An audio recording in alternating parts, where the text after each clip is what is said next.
Yo! Guess everybody, we are back with some more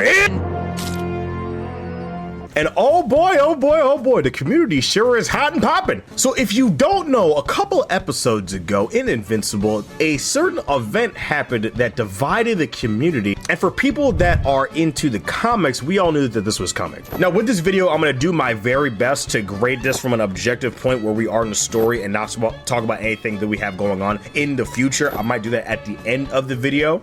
But for now, I want to talk about the argument that Cecil and Mark have. Because I see some people talk about this in a very weird light for some reason. It does kind of bother me.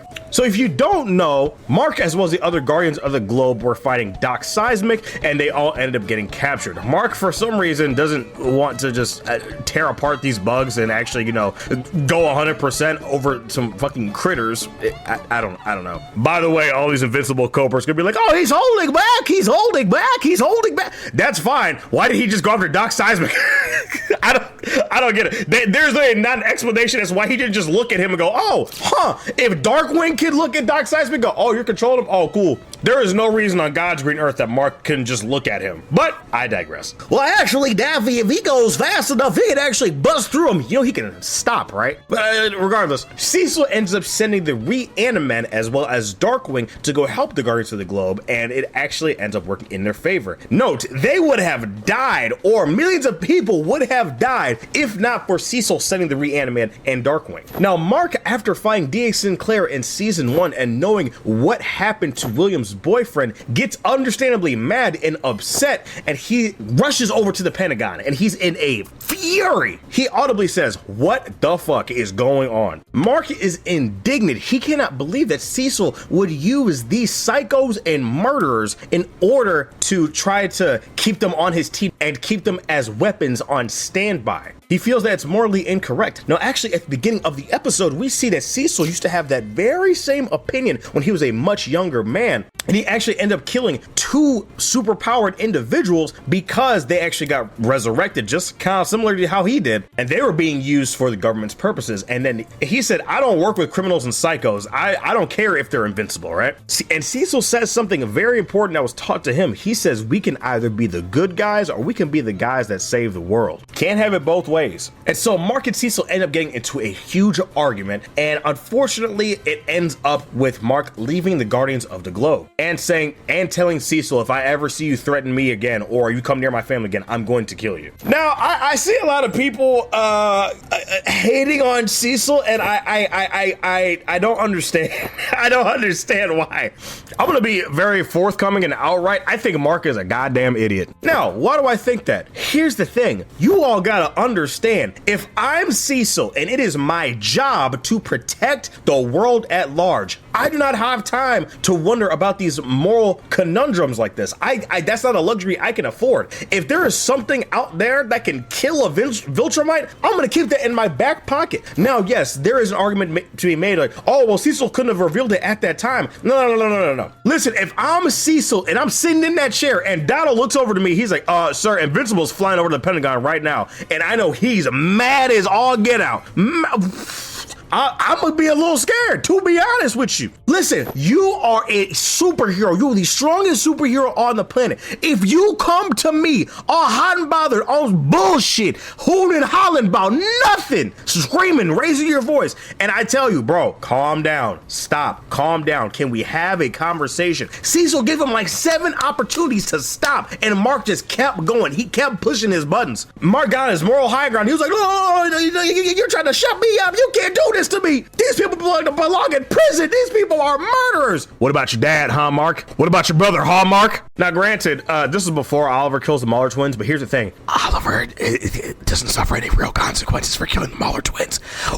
Where's your argument, Mark? Here's the thing. I am a non-superpowered individual. You are goddamn right. I'm going to take some precautions to protect myself. He literally says, you're scaring me. You're threatening me. Stop. You're scaring the hell out of me right now. And Mark just kept going. He just got amped up more and more and more. So yes, if I'm Cecil, I'm gonna put you into submission. I'm gonna make you listen. Why would would I not? Now, I understand that Mark is 19 years old. Now, yes, he's technically a legal adult, but your brain doesn't stop developing until you hit the age of around 25 to 26. His impulse control is just not there. But people are saying that Mark is completely blameless. Bro, you cannot go into a government office like that, start hoon, holler, raise your voice just because you're a superhero, and you think that everybody has to bend the knee and do whatever you want to do. That's not how this works. And Mark is like, oh my God, Cecil, I thought you trusted me. You didn't think, you told me I'm not like my dad. Bro, if I'm Cecil and I know that you went up and met up with your dad out there in space and I have no idea what you talked about, I got no idea what's going on. Trust is not a luxury I can afford.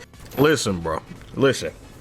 If Dwayne The Rock Johnson starts pressing me like this, if that nigga Terry Crews starts pressing me like this, we get into an argument. I keep telling him, hey, bro, you need to calm down. You need to calm down. Stop. Go home. And I give him 7 different outs. Hey, bro, stop. Enough. Stop. Are you going to calm down, have a conversation? And I know that he could just crush me, right? No difficulty, right? I'm a regular human being, right? And this dude is a superpower being that could crush my head like it was nothing, like I'm an ant. I'm gonna be pulled up like it's election season. What we talking about? What? We have this conversation all the time with Batman and having contingencies with the Justice League members. We know this. Listen, people are mad that Cecil had a contingency for Mark, which is absolutely foolish. There is no way on God's green earth you can let Mark, the strongest superhero on this planet, go with no leash. There's no way. Because you know what happened last time that happened? Omni-Man happened. You know, last time that Cecil trusted somebody, he knew Omni-Man for 20 years. And he was like, oh, he's on the up and up. He's a cool guy. Hey, Mark, I know your dad. He's a good dude. You know what I mean? Bibbidi bobbidi boobidi, whatever. Like, yeah, he was a little suspicious, but over time he was like, 20 years, he's good by me. And then he killed millions of people. So yeah, Cecil can't afford to be trusting. He can't. This is an issue also of a power imbalance. Here's the thing, is because if I start arguing with a random dude on the street, right, and he's like, 5'10", like 170 to like 200, 220, right, I know I'll be all right. Like, I know I can defend myself. I know I'll be like, hey, bro, like, relax. I know I can do something with that, right? Like, I know, like, hey, worst comes to worst, I know how to defend myself in this situation. There is no defense for this superpowered individual getting mad enough to put his hands on me. There's nothing. You saw how fast Mark scooped up Cecil and grabbed him by his neck. He's done it twice now. What stopped him a third time and just straight up killing him? Nothing. So yeah, man, that's a major part of this. There's the fear factor, right? There's a reason why certain individuals, primarily men, have the luxury to be able to get angry in arguments and things like that, and some people don't. Some people don't have that because there's this power imbalance, because typically men are stronger, and this is not on no like misogynistic shit. That's not at all what I'm saying. That's not what I'm saying. You need to understand what I'm saying to you. You will have some people who will fear for their lives because they know physically they might be in danger because they just don't have the capacity to defend themselves. That's kind of what we're looking at here. I'm not saying that's okay. That's not what I'm saying. Not at all what I'm saying. I don't want to hear Davy's smoking the red pill. Ooh! That's not what I'm saying. You need to understand that my life is in danger if you decide to get mad and get angry. And for you, it's effortless. There's not a goddamn thing I can do. There's not a thing the world can do at large if you decide to have a bad day and get all mad. I don't see where people think that Cecil did anything wrong. I can't rationalize it. I can't. The blame is solely on Mark here. Now, is it a low blow that Cecil brought up Angstrom Levy? Yes, Angstrom Levy, that was an act of self-defense. He kept going after Mark's brother and his mother. I get that. That's a low blow. I understand. But we can't afford to do this black and white. There's gonna be a lot of gray. What about soldiers that fight in war? What about them? Do we need to lock them all up too if they kill somebody? No. And that's the idea that Invincible is challenging us with here. There is no black and white. Some people gotta be gone, bro. I'll be honest with you. Some people gotta go, bro. And listen, y'all gonna see a lot of this with like somebody like Dinosaurus, for example. And a certain somebody that's pretty close to the main characters, but I'm not gonna spoil that. But the idea and notion that Cecil is completely at fault within this argument is absolutely asinine. Now, I will tell you that there are some differences between the comic and the show, and that's where some people kind of be like, okay, well, the show actually skews it more towards Cecil's viewpoint rather than an even split. Now, in the comics, it's been established that Cecil has actually manipulated the media to actually cover up Darkwing and Sinclair's crimes for their employment within the Guardians of the Globe.